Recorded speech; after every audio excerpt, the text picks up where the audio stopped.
Elhamdülillahi Rabbil alemin. Esselatu vesselamu ala Resulillahi Muhammedin ve ala alihi ve sahbihi ecmain. Esselamu aleyküm ve rahmetullahi ve berekatuhu. Allah subhanahu wa ta'ala hayırlı günler nasip etsin. Hayırlı kılmışlar hemmemizge de. Allah subhanahu wa ta'ala fettekullah, yani takva bulunuz deydi. Takva degen söz Allah Teala'ya ihlas köngülden, mehabbet bilen, Allah Teala'dan korku bilen, Allah Teala'dan korkup hem Allah Teala'nı suyup, şu tıyganlarından tıyılı, kuşkanlarına untulu, yani haramlardan kaçı, halillerge untulu degen düşünceni bildirir Allah subhanahu wa ta'ala. Eğer de köngülünde ishqi mehabbet bulmasa, Allah Teala'ga qarata imanın da kamil bulmaz. Qılğan amelin de ihlasdan bulmaz. Şulay endi eğer de ihlas bulmasa, yani ihlasını bulmağı, şu Allah Teala'ga qarata bulgan ishqi mehabbet bulmağı, Allah Teala'nın helaline şuşlay yaratıp yapışmağından, Allah subhanahu Teala'nın haramından, Allah Teala yüz şiirir minnen, özünün mehabbeti minnen şitke koyar. Kıyamet gününde mehabbetli gözü bilen qaramaz mıyla, qaraşı bilen qaramaz deyip, şundan korkum. Hemen de şu Allah subhanahu Teala'nın rizası diyen düşünceye de doğru geliyor. Allah Teala'nın rizasını alır için, Allah subhanahu Teala ana nindi revişte ayta, falanını ütegiz, bunusından tıyılığız, tegisinden başığız deyip, Allah subhanahu teala bilgirdi bizge.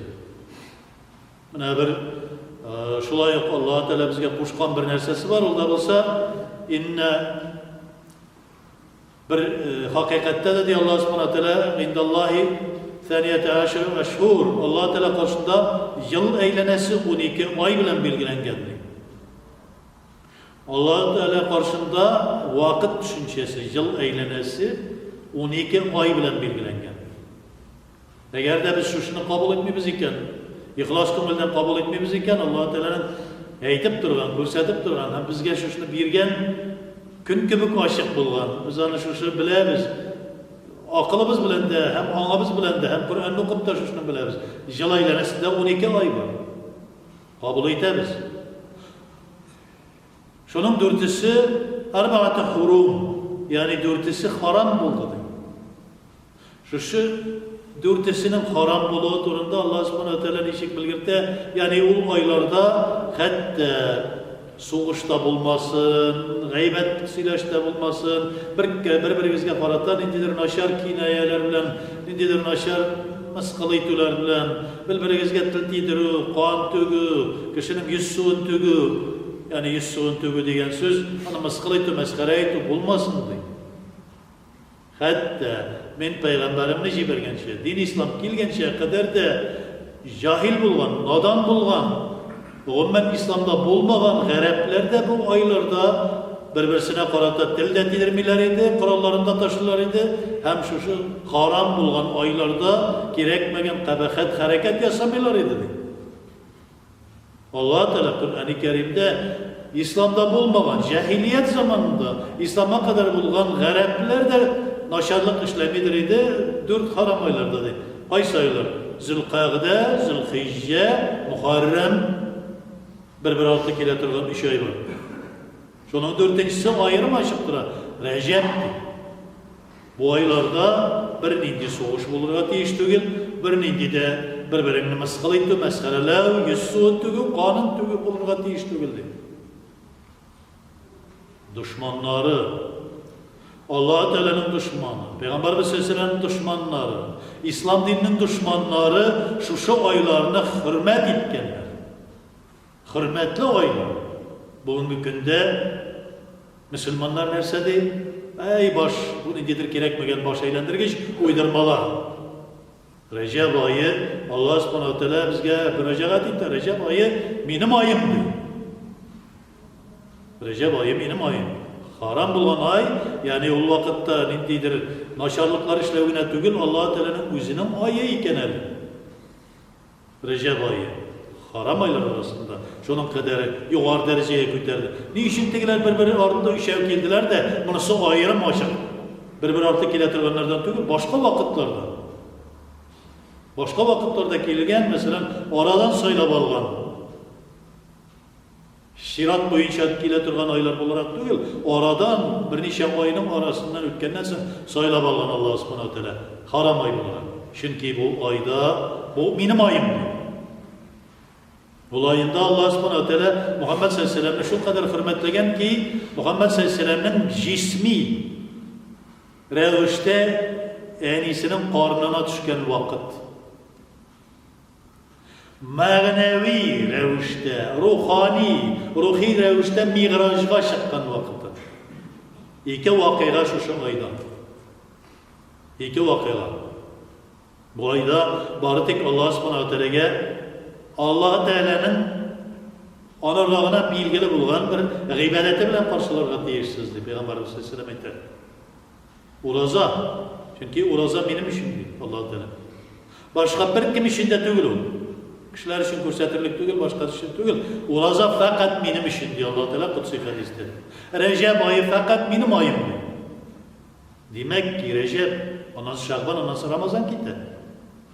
Recep ayın Allah Teala'nı hürmet edip, onun hürmet edilgen, haram bulgan, Peygamberimiz sallallahu aleyhi ve sellem Habibi derecesindeki bulgan, şu jirge, cismi revişte inip de, cismi hem ruhavi revişte, mağnevi revişte ikilete Allah Teala karşına çıkan vakitte hürmet ettiniz siz de Allah Teala'nın özü için yine bulgan kıymedetten, uraza tutup. Kimdir ete bu yazılmadan bitti. Biz bunu koruyanımız yok. Recep ayında indi uraza, indi ayrım kıymetler bulsun diye. Recep ayında ayrım açıp bulgan, tiyişinşe bulgan bir kıymetler var Allah subhanahu wa ta'ala'nın karşında. Nişigin deger de o benim ayım demekte de, biz şunu Allah Teala'ya nişik yapınayız. Elbette وَمَا خَلَقْتُ الْجِنَّ وَالْاِنْسِ اِلَّا لِيَعْبُدُونَ. Bari tek cinlerini hem eden balaların bari tek gıybedet kılır işine yarattım diye Allah Teala aytadi. Demek gıybedetten gene rıza bola bizge. Recep ayında da eğer de özünün bir ayrım aşık gıybedeti bulmasa Allah Teala benim ayım, şu ayımda minağına has bulgan, yani minim için gene bulgan uraza tutuguz demesiydi. Ya onun hadisleri de yoktu, gileyde bulay yok diyen adamlarga aytası gelir.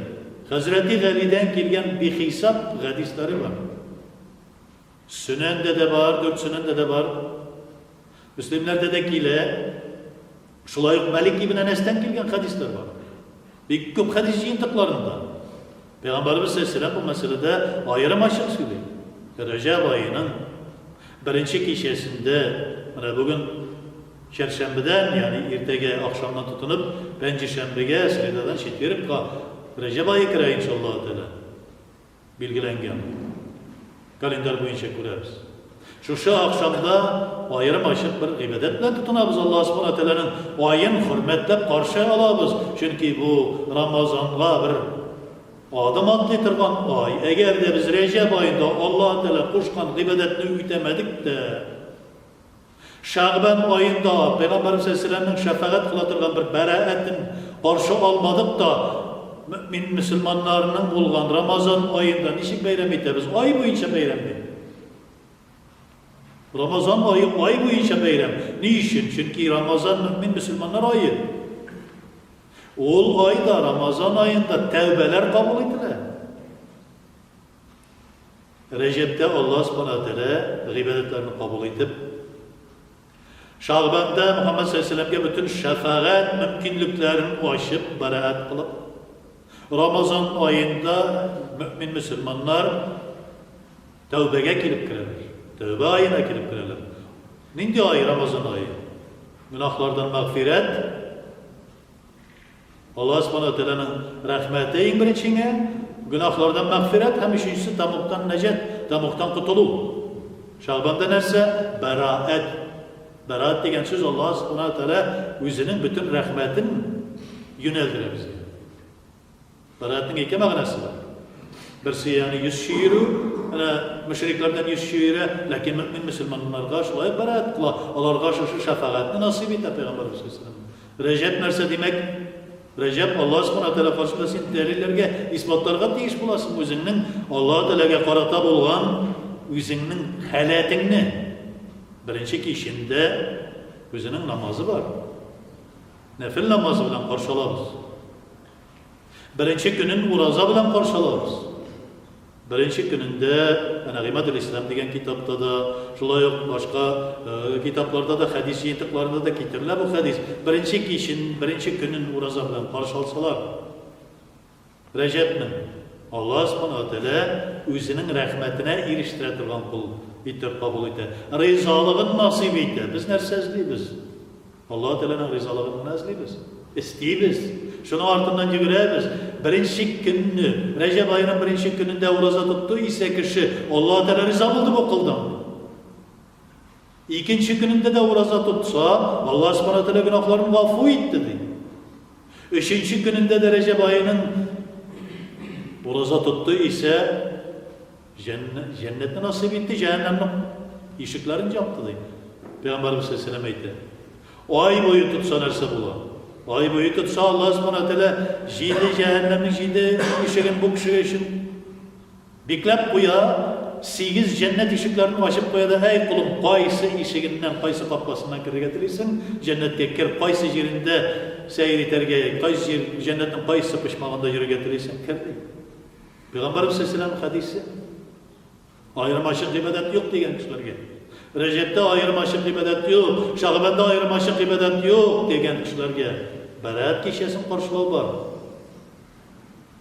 Ramazondagina ibadet bor deb, nishig akirin, ya'ni Alloh subhanahu wa ta'alaning hurmatlagan, harom bo'lgan, shirat bo'yicha kelgan tugul, ayrim boshqa oylar orasidan shulay izlab saylab olgan bir Rajab oyida albatta biz Allah subhanahu wa ta'alaga ibadat qilishga tiyishmiz. Oy bo'yicha nishig tutarasın ya Rasulullah, ağır kelir bit deganda, oyning boshida tut bir kun, oyning o'rtasida tut, oyning oxirida tut bir kun deydi. Oyingiz to'ldi deb Peygamberimiz sallallohu alayhi vasallam aytadi. Rajab oyi to'lib bo'ldi deydi.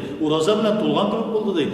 Agarda birinchi kunida ro'za tutding ise 1000 yil ro'za tutgan gibi bo'lar deydi. 2 kun qadrat tutding ise 2000 yil ro'za tutgan gibi bo'lar deydi. Oy boyu tutding ise mangilik derecedagi tutgan gibi bo'lar. İkinci bir hadisinde 200 yıl tutgan gibi bo'lar deydi birinchi kunida ro'za tutsan deydi. İkinci bir rivayeti var Peygamber sallallohu alayhi vasallamning hadisinde. 200 yıl kishi yashaydi. Yani senin bo'lganda bo'lajak bütün gunohlaring g'afur etiladi. Allah Teala'ga muhabbatni tug'dira turgan oy. Allah Teala'ga yaqin ayta turgan oy. Şol ayda birinchi Cumğa kişinde ragayip olsa, so'nggi Cumğa kişinde, yani Panjshanbadan Cumğa gününe bağışlap, şuşa kişinde Mi'raj kişesi bular. Ne için biz alarını hürmetliyimiz? Çünkü jismani, jisim bular, ten bular. Bu dünyada Peygamberimiz sallallahu aleyhi ve sellem'in kilüğün bayram etimiz, bayram tügül mü diyor? Muhammed sallallahu aleyhi ve sellem bu dünyaya kelgen de, bu dünyada Allah subhanahu wa ta'ala'nın bütün rahmetin, bütün nurun bizge yetkirgen. Bayram tügül mü diyor? Yok, andi bayramlar yok, bizde 2 bayram var deydi. Onun tegisi de bayram tügül. 2 gayet de bayram tügül, Allah'a gitse. Nerse işlerge kuşa, biz anda azıp tozup günü boyu beli şaşara kuşa mı ne? Gayet de yok, gayetin hutbesi var, gayetin namazı var, gayetin hutbesi var. Bayram hutbesi. Bitti, Müslümanın bayramı şu. Namaz okudu, hutbeni tınladı, vaaz tınladı. Daha nerse gerek? Başka günlerde bayram ederiz, biz nişik? Şulay vaaz silimiz, Kur'an okuyuz. Ragayip kişinde de namaz okuyuz, vaaz silimiz. Mi'raj kişisinde de namaz okuyuz. Şulay bulduralsak rozalar tutarız. Ama Recep ayının fazileti, yani Fazail-i Şuhur degen kitaplarda, G'imatul Islom degen kitaplarda ko'rsatilar. Bugungi kunda ol yok, bu yok, degilar yok, bulay degen yok. Bir bid'atchilar paydo bo'ldi hozir. Agarda sen o hadisni ko'rmagansan, yuzlagan Hazreti Ali'dan keladigan hadisni ko'rmagansan ekan, Recep oyi turunda Anas ibn Malik'ten keladigan sahabeler, eng xayrli sahabelerden keladigan hadislarni ko'rmagansan ekan, o senin nodonliging o. Kişilerge takdim etme şunu. Kişilerin başı mutama. Recep ayında bayram yok diye etme. Ragayipni bayram etiler, tekilerini bayram etiler deyip ellerini dikerek ben bid'at sözler silirler. Senin nadanlığına beylengen nerse sen ana kadar müctehid mi? İctihad kılatıran kişi mi? Fakih mi? Müfessir mi? İmam Azamlar derecesinde mi? Şafiiler derecesinde mi? Olay olsa uzunlaşma. Bilmeyenini söyleme. Recep ayında Allah subhanahu teala benim ayım deyip kutsi hadiste ettiyse, uraza bilen karşılarız deyip Peygamberimiz sallallahu aleyhi ve sellem ettiyse, çünkü uraza Allah Teala'nın kedip ettiyse, sen nerse ona inkar ettirgen mataşasın. Kim buldu? Şuna göre bulduralım şey. Yani şu çarşambeden pençeşemge bugünne dualar kılıp namazlar okup, şulay uraza bilen inşallah şolay endi rağayip kişisinde parçalarız. Çünkü yol bizim için şatlık. Mi'rajında inşallah şatlanıp parçalarız. Kim Recep ayında uraza tutsa, ondan sonra Şaban'ı kuşsa, ondan sonra Ramazan'ı tutsa, ömür boyu, özünün ömrü boyu uraza tutup, ömür boyu tövbede bulgan derecede kişi bulup tanılır. Allah-u Teala karşında Allah-u Teala'nın rızalığını alır. Allah subhanahu teala hem bizden de rıza olsun, hem bize de hayır nasip etsin. Rabbena atina fid dünya haseneten ve fil ahireti haseneten ve qina azaban.